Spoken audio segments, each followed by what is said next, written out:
Follow कीजिए हमारे Facebook page को और सब्सक्राइब कीजिए यूट्यूब चैनल को टेक्निकल सब्जेक्ट और टेक न्यूज़ के वीडियो सबसे पहले पाने के लिए। नमस्कार दोस्तों, आपका हमारे ऑनलाइन लेक्चर सीरीज में एक बार फिर से बहुत बहुत स्वागत है। आज हम कंपाइलर डिजाइन में बात करेंगे लेक्स एंड याक टूल की।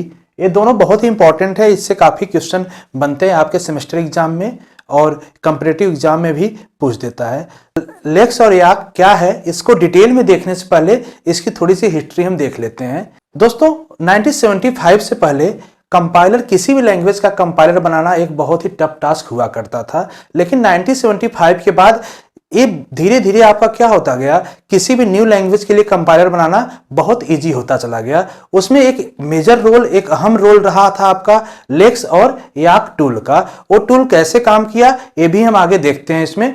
तो 1975 में लेक्स और जॉनसन ने एक पेपर पब्लिश किया था, लेक्स एंड याक के नाम से उन्होंने पेपर पब्लिश किया था, जिसका इम्प्लीमेंटेशन अहो ने 2006 में किया था। मींस 2006 के बाद से मैक्सिमम कंपाइलर जितने जनरेट हुए हैं वो सारे लेक्स और याक के हेल्प से ही जनरेट हुए हैं। लेक्स और याक जनरली करता क्या काम है, ये दोनों आपका जो कोड प्रोड्यूस करते हैं सी लैंग्वेज प्रोड्यूस करते हैं। तो अगर हम देखें तो सी लैंग्वेज जब आई थी आपकी, तो सी लैंग्वेज 1972 में आई थी। उसके बाद 1975 ने इन्होंने एक पेपर पब्लिश किया और वही 2006 से इंप्लीमेंट होना स्टार्ट हो गया था। तो ये कैसे काम करता है इसको हम देखते हैं। अगर हम कंपाइलर के फेजेस के बारे में देखें, कंपाइलर के टोटल 6 फेज होते थे। Lexical analyser, syntax analyser, semantic analyser, intermediate code generator, code optimisation and code generation, ये फेज होते थे। अगर इन्हीं फेज को हम देखें तो क्या करता था, source code as a input लेता था और वो कंपाइलर टोटल आपको जनरेट क्या करता था, टारगेट कोड जनरेट करता था। लेकिन अगर इसी को हम दो सब टास्क में डिवाइड कर दें, तो स्टार्टिंग के 3 फेज जो हैं वो कंबाइन होकर उनका एक अलग टास्क हो जाता है और लास्ट के 3 फेज हैं उनका कंबाइन होकर वो एक अलग टास्क परफॉर्म करते हैं। कौन सा टास्क परफॉर्म करते हैं उसको हम देख लेते हैं। जो स्टार्टिंग के 3 फेज हैं इनका काम मेनली होता है read the source file and discover the structure, कि सोर्स फाइल को रीड, यही 3 फेज जो है स्टार्टिंग को करेंगे और वो डिस्कवर क्या करते हैं कि स्ट्रक्चर, जिसको हम यहाँ पे ट्री फॉर्म में कहते हैं, कि वो एक सिंटैक्स ट्री आपका जनरेट करेंगे।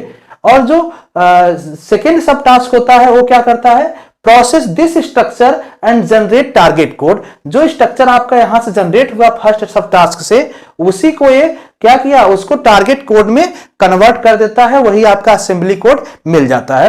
लेकिन लेक्स और याक का जो मेजर रोल है ये केवल फर्स्ट सब टास्क पे होता है, सेकंड सब टास्क से इसका कोई रोल नहीं है। तो फर्स्ट टास्क में देखें अगर हम, तो जो लेक्सिकल एनालाइजर होता है इस पे आपका लेक्स टूल एप्लीकेबल होता है, और जो सिंटैक्स और सेमेंटिक एनालिसिस होते हैं इन दोनों पे एक साथ आपका क्या लगता है, याक टूल लगता है। ये किस तरीके से इंप्लीमेंट होता है इसको हम देखते हैं।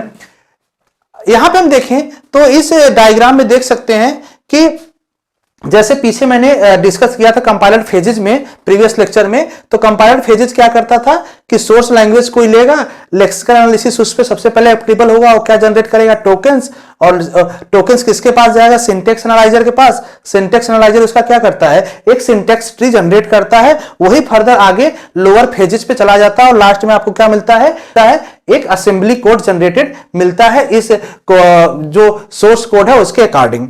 तो अगर हम यहां पे देखें, सोर्स कोड मैंने ले रखा है यहां पे a + b, a = b + c × d। ये सबसे पहले किसके पास जाएगा, लेक्सिकल एनालाइजर के पास। लेक्सिकल एनालाइजर इस पे कैसे काम करेगा और कैसे टोकन जनरेट करेगा ये हम देखते हैं। तो यहां पे जो लेक्सिकल एनालाइजर है इस पे आपका जो सॉफ्टवेयर काम करता है, लेक्स क्या है, आपका एक सॉफ्टवेयर है, एक टूल है जो यहां पे काम करता है। लेक्स कैसे काम करता है, ध्यान दीजिएगा कि लेक्स जो होता है वो इनपुट में लेगा पैटर्न को। अब पैटर्न क्या होता है, पैटर्न आपका क्या हो सकता है, पैटर्न आपका रेगुलर एक्सप्रेशन जो होता है वही स्पेसिफाई करता है। जैसे हम बोले कि आइडेंटिफायर कोई क्या है आपका, वो भी सारे आइडेंटिफायर क्या हो सकते हैं, एक रेगुलर एक्सप्रेशन हम बना सकते हैं उसका। हम बोलते हैं कीवर्ड क्या है, कीवर्ड भी आपका रेगुलर एक्सप्रेशन से ही जनरेट हो रहा है। तो वो भी आपका क्या हो रहा है, एक पैटर्न की कैटेगरी में जाएगा। अब जो पैटर्न यहां से बना, तो पैटर्न किसके पास जाएगा, लेक्स टूल के पास। लेक्स इसको क्या करेगा, इसी पैटर्न को किसमें कन्वर्ट कर देगा, सी लैंग्वेज के कोड में। अब ध्यान दीजिए कि यहां पे सी लैंग्वेज का कोड आ गया है। अब सी लैंग्वेज कोड यहां पे क्या आएगा, जैसे एग्जांपल के तौर पे हम देखें कि मुझे आइडेंटिफायर का पैटर्न ले रहे हैं हम। आइडेंटिफायर क्या हो सकता है, अगर हम एक नॉर्मल आइडेंटिफायर की बात करें तो किसी भी लैंग्वेज में नॉर्मल आइडेंटिफायर क्या होता है, सिंगल कैरेक्टर होगा, एक कोई लेटर होगा, लेटर के बाद कोई भी लेटर या डिजिट आ सकता है कितनी भी नंबर ऑफ टाइम। तो उसके लिए मैंने यहां पे एक रेगुलर एक्सप्रेशन जनरेट कर दिया, लेटर और डिजिट होल का स्टार। यहां से देखें तो क्या होगा, एक लेटर होगा, इसके बाद कोई एक लेटर या कोई एक डिजिट आ सकता है, स्टार लगा है मीन से नंबर ऑफ टाइम लेटर या डिजिट आ सकता है, या एक भी बार न आए, नल भी यहां हो सकता है, लेकिन एक लेटर तो एटलीस्ट होगा। तो ये यहां पर रेगुलर एक्सप्रेशन है। इसी का लेक्स क्या करेगा, सी कोड में कन्वर्ट कर देगा। अब सी कोड में जो कन्वर्ट किया, यहां पे आउटपुट आया, ये किसके पास आएगा, लेक्सिकल एनालाइजर के पास। लेक्सिकल एनालाइजर क्या करेगा, आपका जो इनपुट सोर्स हम कोड ले रहे हैं, सोर्स कोड को इनपुट लेगा और यहां से जो सी कोड इसका बना, इसको इनपुट लेगा और इन दोनों को मैच करेगा कि यहां पे जो आ रहा है सिंबल ए, क्या यहां पे आइडेंटिफायर मैच हो रहा है, क्योंकि आइडेंटिफायर का ही कोड है, तो क्या आइडेंटिफायर कैटेगरी में आ रहा है कि नहीं आ रहा है, जो बी है वो आइडेंटिफायर आ रहा है कि नहीं आ रहा है। ऐसे ही जो ऑपरेटर है, ऑपरेटर के लिए भी यहां पे कोई रेगुलर एक्सप्रेशन होगा, उसका भी सी कोड यहां पे आएगा। तो इन ऑपरेटर और आइडेंटिफायर दोनों को क्या करेगा, यहां से और इस कोड से मैच करेगा और जनरेट क्या करेगा, आपका टोकन्स। टोकन्स क्या जनरेट कर देगा, यहां पे ए आपका सिंबल लिया जो आइडेंटिफायर है, असाइनमेंट ऑपरेटर 1 हो जाएगा, बी सिंबल दूसरा आइडेंटिफायर आ गया, प्लस जो है दूसरा ऑपरेटर आ गया, सी एक तीसरा आइडेंटिफायर आ गया। ऐसे आपके आइडेंटिफायर 4 आइडेंटिफायर और 3 ऑपरेटर कंसिस्ट कर रहे हैं। टोटल टोकन्स हो गए आपके 7 टोकन्स यहां पे आ जा रहे हैं। अब यही टोकन्स जो है किसके पास जाएगा, सिंटैक्स एनालाइजर के पास। सिंटैक्स एनालाइजर कैसे काम करेगा, जब सारे टोकन्स उसके पास आ गए तो वो उस पे कौन सा टूल काम करेगा, याक, YACC, इट अनदर कंपाइलर ये काम करेगा इस पे। ये इनपुट में क्या लेगा, YACC ग्रामर, कौन सा ग्रामर, कंटेक्स्ट फ्री ग्रामर। अब कंटेक्स्ट फ्री ग्रामर क्या होता है, ये हमने आपको पहले डिस्कस कर दिया था चॉम्स्की हायरार्की में, वहां पे आप देख सकते हैं।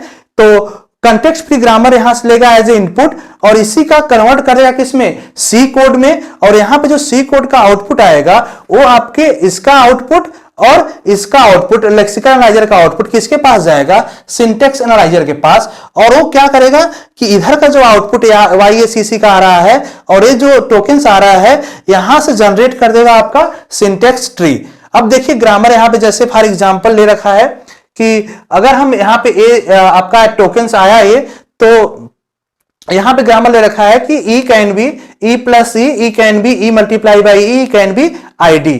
अब ध्यान दीजिएगा यहां पे एक ग्रामर दिया, इसी ग्रामर को याक कन्वर्ट करेगा सी कोड में और यहां पे सी कोड में कन्वर्ट करने का मतलब कुछ रूल्स जो होंगे, रूल्स एप्लीकेबल हो जाएंगे। रूल्स कौन से एप्लीकेबल हो जाएंगे, ऑपरेटर प्रेसिडेंस और ऑपरेटर एसोसिएटिविटी। इसी ऑपरेटर एसोसिएटिविटी और प्रेसिडेंस जो रूल यहां पे आया और जो टोकन्स आएगा, इस टोकन से ही मैच करके वो क्या करेगा, एक सिंटैक्स ट्री जनरेट करेगा। जब सिंटैक्स ट्री जनरेट हो जाएगा तो वही आपका सिंटैक्स ट्री किसके पास जाएगा, सिंटैक्स ट्री आपका फर्दर सेकंड सब टास्क जो intermediate code generation, code optimisation और कोड जनरेशन उसके पास जाएगा। वो आपका क्या जनरेट कर देगा, असेंबली कोड जनरेट कर देगा। तो इस तरीके से आपका लेक्स और याक टूल काम करता है किसी भी कंपाइलर के कंस्ट्रक्शंस में। आगे हम देखते हैं कि किसी लैंग्वेज का अगर हम कंपाइलर बना रहे हैं तो वो कैसे आपका जनरेट हो रहा है, इसको हम एक एग्जांपल से समझते हैं। सपोज हम एक कंपाइलर क्रिएट करने जा रहे हैं बेसिक लैंग्वेज के लिए।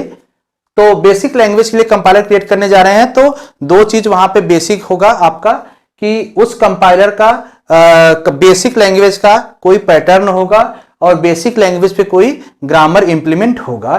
तो हम पहले लेते हैं, कोई सपोज कीजिए कि bas.y नाम के फाइल में मैंने जो ग्रामर रूल्स था बेसिक लैंग्वेज के लिए, उस लैंग्वेज का मैंने ग्रामर रूल यहां पे दे दिया। अब ग्रामर रूल हमेशा किसके पास जाएगा, याक के पास। यहां पे आप देख सकते हैं ग्रामर किसके पास आ रहा था, याक के पास।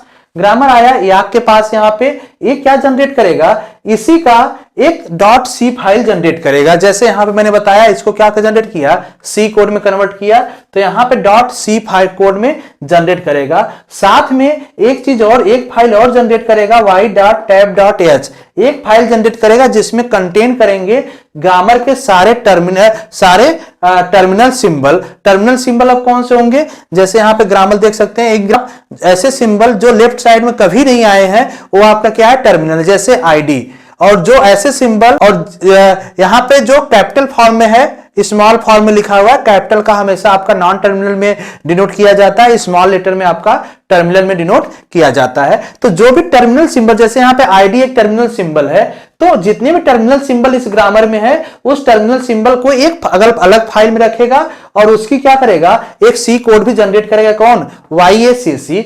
अब जब यहां पे टर्मिनल सिंबल आ गया तो इस टर्मिनल सिंबल को एज ए इनपुट लेगा लेक्स, और जो पैटर्न होंगे, जितने भी पैटर्न हो सकते हैं उस लैंग्वेज में जो आप डिफाइन करेंगे, वो पैटर्न यहां पे आएगा लेक्स के पास।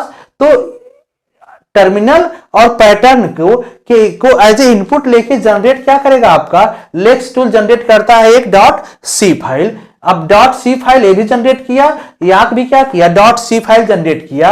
ये दोनों फाइल को हम क्या करेंगे, कंपाइन और लिंक करेंगे। कंपाइन और लिंक करते ही आपका एक बेसिक का EXE फॉर्म जनरेट हो जाएगा। यही आपका क्या हो जाएगा, का एक पार्ट ऑफ कंपाइलर, जो फर्स्ट सब टास्क था, फर्स्ट सब टास्क का एक कंपाइलर बन गया, जिसके अंदर 3 फेजेस का काम करेगा। ये कौन कौन से फेज का, लेक्सिकल एनालिसिस, सिंटैक्स एनालिसिस और सिमेंटिक एनालिसिस, तीनों फेज का एक काम करेगा। सोर्स कोड एज लेगा और आपको क्या करेगा, कंपाइल्ड आउटपुट जनरेट करेगा। फिर फर्दर यही आपका कहां जाएगा, फर्दर आपका सेकंड सब टास्क, जहां पे कोड जनरेशन, कोड ऑप्टिमाइजेशन और इंटरमीडिएट कोड जनरेशन, वहां पे जाएगा और लास्ट में आपका क्या जनरेट कर देगा, कोई ना कोई उसका असेंबली कोड जनरेट कर देगा। तो ये टोटल प्रोसेस होता है आपका लेक्स और याक का। अब लेक्स और याक आपका, जैसा मैंने बताया कि एक सॉफ्टवेयर है, तो इसकी जाहिर सी बात है कोई ना कोई प्रोग्रामिंग हुई होगी। तो प्रोग्रामिंग किस लैंग्वेज में होती है, लेक्स और याक सॉफ्टवेयर का प्रोग्रामिंग हमेशा सी लैंग्वेज में ही हुई है। तो सी लैंग्वेज में ही हुई है, किस फॉर्मेट में होता है उसका हम सिंटेक्स देख लेते हैं। यहां पे दोनों का सिंटेक्स एक ही होता है, लेक्स और याक का सिंटेक्स फॉर्मेट हो जाएगा, डिफिनीशन आ जाएगा, डिफिनीशन, परसेंटेज सिंबल, यहां पे आ जाएगा रूल्स, जो भी रूल्स, और एक क्लोज जाएगा, और यहां पे आपका आ जाता है यहां पे आपका आ जाता है सब रूटीन। ठीक है, तो ये 3 पार्ट में आपका डिफाइन हो जाता है किसी इसका प्रोग्राम। डिफिनीशन पार्ट में इसका डिफिनीशन क्या हम दे सकते हैं, यहां पे जो रूल्स रेगुलेशन डिफाइन कर रहे हैं वो रूल्स दे सकते हैं, और जो आपका मेन प्रोग्राम होगा वो हम सब रूटीन में यहां पे मेन प्रोग्राम में दे सकते हैं। दोनों का बेसिक फॉर्मेट प्रोग्रामिंग का यही होता है। तो होपफुली आपको लेक्स और याक के बारे में डिटेल समझ में आ गया होगा। अगर आपको वीडियो पसंद आया है तो प्लीज लाइक और शेयर जरूर कीजिए, और मेरे चैनल को अगर अभी तक सब्सक्राइब नहीं किए है तो प्लीज सब्सक्राइब जरूर कीजिएगा। धन्यवाद।